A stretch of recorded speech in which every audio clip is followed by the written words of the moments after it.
मंत्री ने कहा, देखो इसको मत खोलो। जब सैनिक ने देखा ये मंत्री मना कर रहे हैं कि इसे मत खोलो, जरूर इसके अंदर बम रखा हुआ है, निषेध में आकर्षण है। हमने यहां पर बोर्ड लगा दिया, यहां पर कचरा नहीं डालना, लोग वहीं डालेंगे। यहां पर हाथ नहीं धोना, वहीं पर हाथ धोएंगे। यहां पर थूकना नहीं, वहीं पर थूकेगा। निषेध में आकर्षण है। मंत्री ने कहा, इस संदूक को मत खोलो, इसमें मेरी इज्जत है। लेकिन सैनिकों के मन में आकर्षण बढ़ गया कि जरूर इसके अंदर कुछ न कुछ बम इसने छिपा करके रखा है। सैनिक नहीं माने और जो है संदूक को तोड़ दिया, और तोड़ने के उपरांत उनका मस्तक नीचे झुक गया। संदूक में से क्या निकला? एक फटा जूता और फटा वस्त्र। सैनिकों ने मंत्री से पूछा कि मंत्रीवर क्या बात है? मंत्री ने कहा था, मैंने पहले ही कहा था कि इसको मत खोलो, इसमें मेरी इज्जत है। हम नहीं समझे। मंत्री ने कहा, जिसको अपना अतीत याद है, जिसको अपनी औकात याद है, वह उपलब्धियों में कभी अहंकार नहीं कर सकता। वे दोनों प्राणी किसी पहाड़ के नीचे निकले, और जो है पहाड़ के नीचे से निकले, और निकलते ही उन दोनों प्राणियों का अहंकार चूर चूर हो गया कि हमसे भी बड़ा तो ये पहाड़ है। उसी प्रकार से इंद्रभूति भी अपने भीतर अहंकार लेकर के चल रहा था कि दुनिया के अंदर मेरे से कोई बड़ा नहीं, मैं सबसे बड़ा ज्ञानवान, मैं सबसे बड़ा बुद्धिमान, मैं संपूर्ण शास्त्रों का ज्ञाता, ऐसा अहंकार लेकर के चल रहा था। लेकिन जैसे ही भगवान महावीर रूपी पर्वत दिखाई दिया, उसका अहंकार चूर चूर हो गया। भगवान के समोशरण में प्रवेश किया, और समोशरण में प्रवेश करते ही भगवान को देखने पर उसके परिणाम भी शुद्ध हुए, सम्यक दर्शन की प्राप्ति हो गई। भगवान की 3 परिक्रमा लगाई, और परिक्रमा लगा करके दीक्षा के भाव हो गए, दीक्षा ग्रहण कर ली, और अंतर मुहूर्त में 4 प्रकार के रिद्धियां प्रकट हो गई। कोष्ठ बुद्धि, बीज बुद्धि, पादानुसरण बुद्धि, साम्य सहस्रोत्र बुद्धि, ऐसी रिद्धियां प्रकट हो गई। और जो है भगवान महावीर की दिव्य ध्वनि खिरने लगी। वो आज का परम पावन दिन है, वीर शासन जयंती। शासन दिन के बाद में भगवान महावीर की दिव्य ध्वनि खिरी, और जो है दिव्य ध्वनि खिरने के बाद आज जो है हमें अपना संविधान, मुनियों का संविधान क्या है, श्रावकों का संविधान क्या है, ये भगवान महावीर ने अपनी दिव्य ध्वनि के माध्यम से हम भव्य जीवों को बतलाया। और आज जो है हम भगवान महावीर के इस दिव्य ध्वनि के माध्यम से आज हम अपने जीवन में अपने श्रावक के संविधान, अपने मुनिराजों के संविधान को हम अपने जीवन में प्राप्त किए हुए हैं। जिस संविधान के लिए राजा श्रेणिक ने अपने जीवन में भगवान महावीर के समोशरण में 60,000 प्रश्न किए थे, वे 60,000 प्रश्न आज चारों अनुयोगों में लिपिबद्ध है। इस प्रकार से आज वीर शासन जयंती, वीर भगवान का शासन लागू हुआ था। और दूसरी बात, आज जो है वर्ष का प्रथम दिन है। हमारे जैन धर्म के अनुसार आज नया वर्ष का दिन है, जिस समय चंद्रमा और सूर्य को घूमने की 184 गलियां होती है आकाश मंडल में। वह सूर्य एक वर्ष के अंदर 184 गलियों को पार करता है, और पहली गली के अंदर आज के दिन प्रवेश करता है। उस समय जब सूर्य प्रथम गली में प्रवेश करता है, तो भरत चक्रवर्ती सर्वप्रथम उस सूर्य बिंब के विमान में स्थित जिनेंद्र भगवान की प्रतिमा का दर्शन करता है। कितना बड़ा सौभाग्य है, जहां चक्रवर्ती सूर्य बिंब में स्थित जिनेंद्र भगवान की प्रतिमा के दर्शन करके अपने जीवन में पुण्य का उपार्जन करता है, अकृत्रिम जिन बिंब के चैत्यालय के दर्शन करके अपने पाप कर्मों को नष्ट करता है।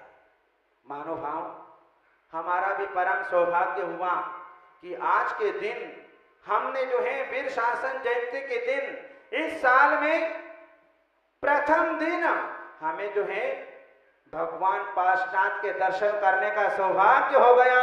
हमें सिद्ध चक्र भगवंतों की आराधना करने का भी सौभाग्य अपने जीवन के अंदर प्राप्त हो गया। ऐसा अवसर कभी कभी प्राप्त हो पाता है।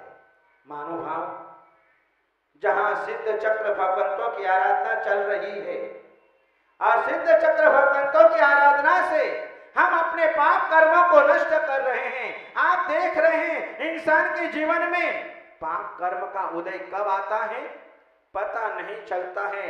मैं ना अपने पति को लेकर के यहाँ पर आई और जो है अपने मन में भावना व्यक्त की, महाराज हमारा ऐसा कौन सा कर्म है जिसके कारण आज हमें हमारे पति देव को ये कुष्ठ रोग की प्राप्ति हुई है। ध्यान रखना, कुछ कर्म ऐसे होते हैं जो तत्काल फल दिया करते हैं, कुछ कर्म ऐसे होते हैं जो साल 2 साल 5 साल 10 साल में 50 साल में उदय में आते हैं, और कुछ कर्म ऐसे होते हैं जो भव भवांतर में उदय में आते हैं।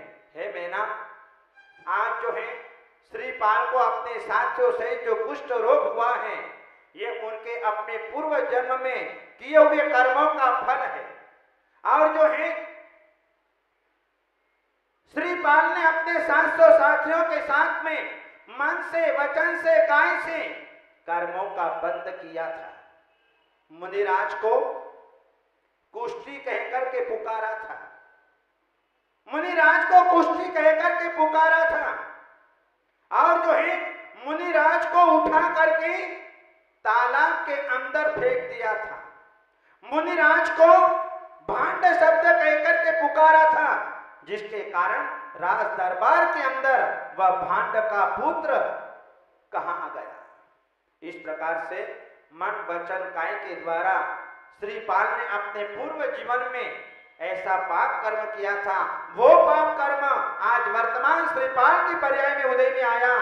घबराने की आवश्यकता नहीं, सब दिन एक जैसे नहीं हुआ करते हैं। कभी कर्म का तीव्र उदय होता है तो कभी कर्म का मंद उदय भी होता है। हे मैना, तुम अपने जीवन में इस रोग को नष्ट करने के लिए अपने जीवन में सिद्ध चक्र भगवंतों की आराधना करो, सिद्ध चक्र यंत्र का अभिषेक करो और 8 दिन तक इस सिद्ध चक्र के व्रत विधि को उपवास पूर्वक अपने जीवन में संपन्न करो। और जो है जो सिद्ध चक्र यंत्र का जल है वह जल जो है इन सारे साथियों के साथ अपने श्रीमान जी के ऊपर छिड़को, जिससे सारा रोग जो है अपने आप दूर हो जाएगा। इनका शरीर पूर्ववत कामदेव के समान सुंदर हो जाएगा। इस प्रकार से जो है आप इस व्रत को पूर्ण करो। आज जो है धुबड़ी के अंदर ये सिद्ध चक्र विधान चल रहा है। इस सिद्ध चक्र विधान के माध्यम से आप लोग जो है निरंतर इस विधान को करके अपने जीवन में सारे कुष्ठ रोग को दूर करो। चिंता करने की कोई आवश्यकता नहीं। भगवान के घर में देर हो सकती है लेकिन अंधेर नहीं हो सकती है। सुन साधु वचन अर्षि में ना नहीं हो ये झूठ। महानुभावों, अष्टान्य का महापर्व की समापन बेला में धर्म प्रभावना का एक बहुत बड़ा निमित्त हमारे सामने उपस्थित है। कुछ ही क्षणों में हम भगवान आदिनाथ भरत बाहुबली का महामस्तकाभिषेक यहाँ पर संपन्न करेंगे। तत्पश्चात यहाँ पर एक भव्य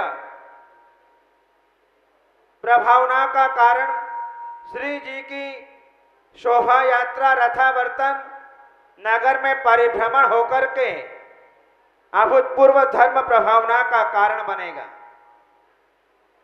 आप सभी लोगों ने अपने अपने गांव नगरों में अष्टानिका महापर्व में नंदीश्वर द्वीप की मंगलमय आराधना संपन्न की, सिद्ध चक्र भगवंतों की मंगलमय आराधना संपन्न की, अनेक प्रकार के व्रत अनुष्ठान के द्वारा इस पर्व को मनाया जो कि अनादि निधन पर्व है। वर्ष में 3 बार आने वाला यह अष्टानिका महापर्व है। पर्व आते ही सभी प्राणी, सभी जिनेंद्र भक्त अपने जीवन में जागृत हो जाया करते हैं। श्रावक और साधु दोनों का संबंध होता है, दोनों ही एक दूसरे के पूरक हुआ करते हैं। श्रावक के बिना साधु का काम नहीं होता और साधु के बिना श्रावक का काम नहीं होता है। दोनों ही एक दूसरे के पूरक हैं। श्रावक और साधु किस प्रकार से अपने जीवन में जिन शासन की अभूतपूर्व धर्म प्रभावना करते हैं, इसके लिए हमारे पुरुषार्थ सिद्धि उपाय ग्रंथ में अमृतचंद्र आचार्य देव ने कहा, आत्मा प्रभावनीयो रत्नत्रय तेज सा सततमेव दान तपो जिन पूजा विद्यातिशयश्च जिन धर्म। साधु संत जिन शासन की प्रभावना कैसे करें? साधु के पास में द्रव्य नहीं है, साधु के पास में परिग्रह नहीं है, साधु के पास में किसी प्रकार की सामग्री नहीं है। इसलिए साधु अपने जीवन में अपने आत्मा को रत्नत्रय तेजसा सततमेव, रत्नत्रय के तेज से सतत अपनी आत्मा को इतना प्रभावित कर ले कि अपने आप जिन धर्म की प्रभावना हो जाए। इसलिए साधु संत रत्नत्रय की साधना करते हैं, सम्यक दर्शन, सम्यक ज्ञान और सम्यक चारित्र। सम्यक तप के द्वारा साधु अपनी आत्मा को रत्नत्रय के तेज से इतना प्रभावित कर लेता है कि अपने आप प्रभावना हो जाया करती है।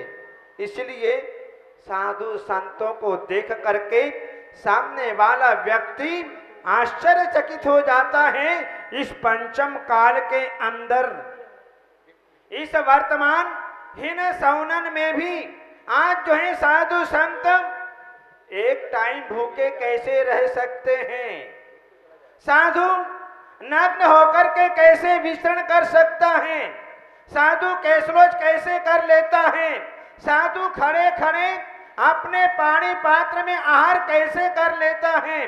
साधु ठंडी, गर्मी, वर्षा आदि को किस प्रकार से सहन कर लेता है? इस प्रकार से अपने आत्मा को अपने चर्या के द्वारा इतना प्रभावित कर लेता है कि सामने वाला व्यक्ति अपने आप प्रभावित हो जाया करता है और धर्म की प्रभावना हो जाया करती है। श्रावक अपने जीवन में कैसे प्रभावना करें? उसके लिए कहा, दान तपो जिन पूजा विद्यातिशयश्च जिन धर्म। दान के द्वारा, तपश्चरण के द्वारा, तप के द्वारा, व्रतों के द्वारा और विद्याओं के अतिशय के द्वारा जिन शासन की प्रभावना करें। श्रावक के पास में हर प्रकार का द्रव्य विद्यमान है, हर प्रकार की सामग्री विद्यमान है। वह अपने जीवन में दान के द्वारा, राजा श्रेयांस ने दान के द्वारा धर्म की प्रभावना की। जो आदिनाथ भगवान 6 महीने तक धरती पर घूमते रहे, लेकिन कोई भी आहार की विधि को जानने वाला नहीं था, लेकिन राजा श्रेयांस ने उस दान की विधि को जाना और भगवान आदिनाथ के कर पात्र में आहार दान देकर के दान तीर्थ का प्रवर्तन किया। आज करोड़ों अरबों खरबों वर्ष हो गए, आज तक जो है उस राजा श्रेयांस का नाम, उस दान तीर्थ की प्रवृत्ति आज तक चली आ रही है। दान के द्वारा, आहार दान, ज्ञान दान, औषध दान, अभय दान के द्वारा श्रावक अपने जीवन में धर्म की प्रभावना करता है। तपश्चरण के द्वारा, जहां साधु संत तो तपस्या करते ही करते हैं, लेकिन वहीं पर श्रावक भी अपने जीवन में बड़े बड़े उपवास की साधना करते हुए दिखाई देते हैं। जब जब भी पर्व के दिन आते हैं, चाहे अष्टांग का पर्व हो, चाहे 10 लक्षण पर्व हो, चाहे 16 कारण पर्व हो, चाहे पंचमेरु हो, कैसा भी पर्व हो, वहां पर जो है अपने व्रतों के उपवास की साधना कर लेता है और जिन शासन की प्रभावना कर लेता है। अभी पिछले वर्ष गुवाहाटी में 32 उपवास करने वाले कितने लोग थे? हैं?